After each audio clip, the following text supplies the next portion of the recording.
Higit sa lahat, makiluhok sa pagbabantay sa ating lipunan. Marami po rin po tayong malaking nakakapanloloko ng kapwa. Tunay po ang nakakagalit ng mga smuggler at hoarder na yan.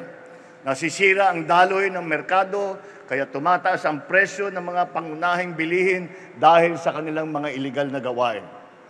Kaya naman, nakikipag-ugnayan din tayo sa Kongreso na maamyendahan ng ilang batas upang tuluyan ng maging krimen ang agricultural economic sabotage at mapabigat ang parusa dito. Mga kababayan, gaano man kalaki ang kanilang sindikato, tulad na natimbog natin sa na-smuggler sa pier ng Zamboanga noong buwan ng Agosto, wala pong binabatbat yan sa nagkakaisang nating lakas.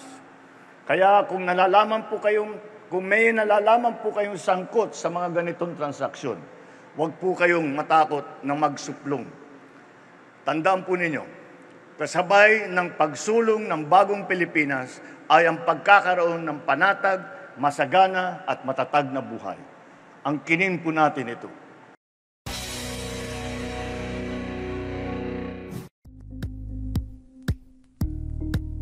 Thank you for watching Politico TV. Please like and subscribe to our channel for more videos.